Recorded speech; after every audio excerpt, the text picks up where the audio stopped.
ఇండ్లను కూల్చివేస్తే చూస్తూ ఊరుకోమని నారాయణఖేడ్ మాజీ ఎమ్మెల్యే భూపాల్ రెడ్డి అన్నారు. మానూరు మండలంలోని బిల్లాపూర్ గ్రామంలో గత ప్రభుత్వం చట్టబద్ధంగా పట్టాలిచ్చిన ఇండ్లను కూల్చివేయడంపై మాజీ ఎమ్మెల్యే ఆధ్వర్యంలో బెల్లాపూర్ లో రోడ్డుపై బైఠాయించి ధర్నా నిర్వహించారు. ఈ సందర్భంగా భూపాల్ రెడ్డి మాట్లాడుతూ గత ప్రభుత్వంలో నిరుపేదలకు కేటాయించిన ఇండ్లను బుల్డోజర్లతో కూలగొట్టి నిరుపేదలకు ఉండడానికి నీడ లేకుండా చేశారని మండిపడ్డారు. రాష్ట్రంలోని ముఖ్యమంత్రి రేవంత్ రెడ్డి, నారాయణఖేడ్ లో ఎమ్మెల్యే సంజీవారెడ్డి ఇద్దరు పేద ప్రజల ఉసురు పోసుకుంటున్నారని ఆరోపించారు. ప్రభుత్వం ఈ చర్యలు మానుకోకపోతే పేద ప్రజల పక్షాన నిలబడి పోరాటం చేస్తామని భూపాల్ రెడ్డి అన్నారు. అనంతరం బాధితుల తరఫున మాజీ MLA Bhupal Reddy sub collector ఉమాహారతికి వినతి పత్రాన్ని అందజేసి నిరుపేద ప్రజలకు న్యాయం చేయాలని కోరారు.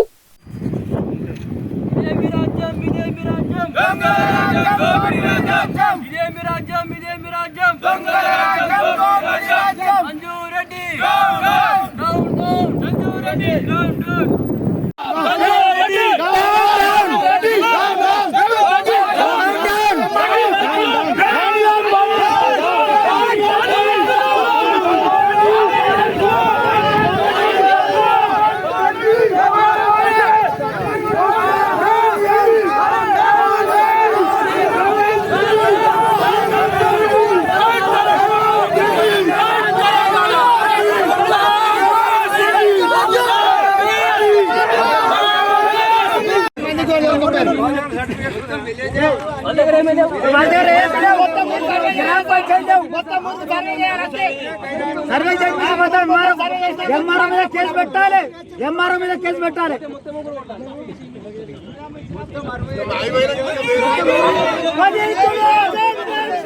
దొంగల రాజ్యం, దోపిడీ రాజ్యం.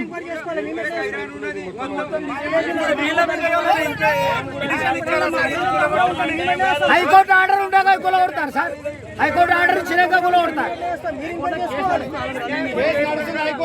హైకోర్టు ఆర్డర్ ఉండగా కూలగొడతారు.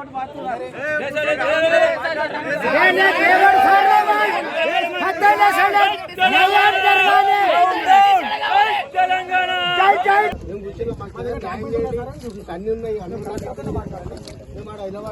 కూర్చున్నాం. కూర్చుంటే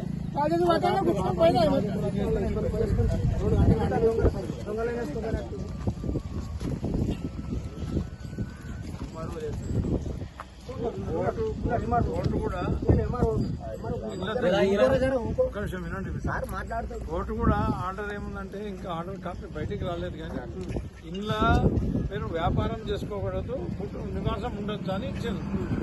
నివాసమే ఉంటుంది కదా, ఏం వ్యాపారం చేస్తున్నా అందరి వ్యాపారం చేస్తున్నారు. ఎంతమంది పిల్లలతో ఉంటున్నాం సార్. దుకాణం ఏం నడుస్తున్నది? 10,000 దుకాణం నడవదు, 1000 రూపాయలు నడవదు. చాయ్ హోటల్ పెట్టుకుంటున్నాడు. గవర్నమెంటే కరెక్టే సార్. గవర్నమెంట్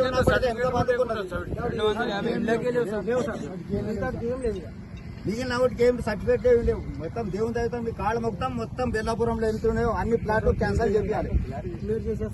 రాజకీయం అంటే రాజకీయమే తయారు కావాలి సార్. మరి రాజకీయం కావాలి. ఎప్పుడు ఓపెన్ ప్లాట్ ఆడున్నదో ఆడ ఖాళీ చేయాలి.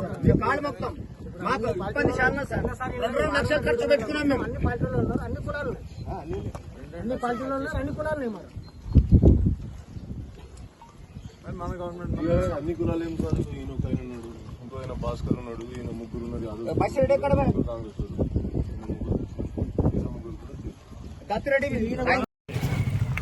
కాంగ్రెస్. మానూరు మండలంలోని బెల్లాపూర్ గ్రామంలో ఈరోజు ఉదయం పేదవాళ్లకు గవర్నమెంట్ పట్టా సర్టిఫికేట్స్ ఇస్తే అందులో నివాసం ఉంటున్నారు. వాళ్ళందరూ కూడా పేదవాళ్ళు కాబట్టి టెంపరీ స్ట్రక్చర్స్ రేకులతో షెడ్లు వేసుకొని అందులో నివాసం ఉంటుంది. ఎంతమంది వాళ్ళని ఈరోజు ఎవరో కంప్లైంట్ ఇచ్చిందని మరి ఎమ్మెల్యే గారి ప్రోద్బలంతో, సంజయ్ రెడ్డి గారి ప్రోద్బలంతో ఆ కారణంగా వాళ్ళ ఇళ్ళని కూలగొట్టడం జరిగింది. ఆ కూలగొట్టిన ఇండ్లు జాగల మరి ఇంకా వాళ్ళ ప్లేసెస్ వాళ్ళకే ఇవ్వాలి, ప్లస్ వాళ్ళకు ఇందిరమ్మ గృహాలు మంజూరు చేయాలని చెప్పేసి నేను డిమాండ్ చేస్తూ మన తహసీల్దార్ గారి సబ్ కలెక్టర్ గారికి ఒక వినతి పత్రం ఇవ్వడం జరిగింది. సబ్ కలెక్టర్ గారికి ఒక వినతి పత్రం. నేను ఈ ఎమ్మెల్యే గారికి ఒకటే రిక్వెస్ట్ చేస్తున్నా, మిమ్మల్ని నారాయణఖేడ్ ప్రజలు మంచిగా పరిపాలిస్తారనే ఉద్దేశంతో నారాయణఖేడ్కు అభివృద్ధి చేస్తారనే ఉద్దేశంతో మిమ్మల్ని ఎన్నుకోవడం జరిగింది. కానీ మరి మీ బుద్ధి అయితే మారతలేదు. మీరు డబ్బులే సంపాదన ధ్యేయంగా రియల్ ఎస్టేట్ వాళ్ళ మీద పడి డబ్బులు సంపాదించుకోవడము, మరి ఏదైతే పేదవాళ్ళని, మరి నేను అనుకుంటా మీరు రేవంత్ రెడ్డి గారిని ఉదాహరణ తీసుకున్నట్టున్నారు. అక్కడ ఆయన హిట్లరే ఆడ పేదవాళ్ళ ఇండ్లు కూడా కొడుతుండో, మరి ధనికులు అగ్రవర్ణాల వాళ్ళకి ఎవరికి ఏమనకుండా వాళ్ళ ఇండ్లన్నీ అట్లనే వస్తుండు. అదే మాదిరిగా ఇక్కడ మీరు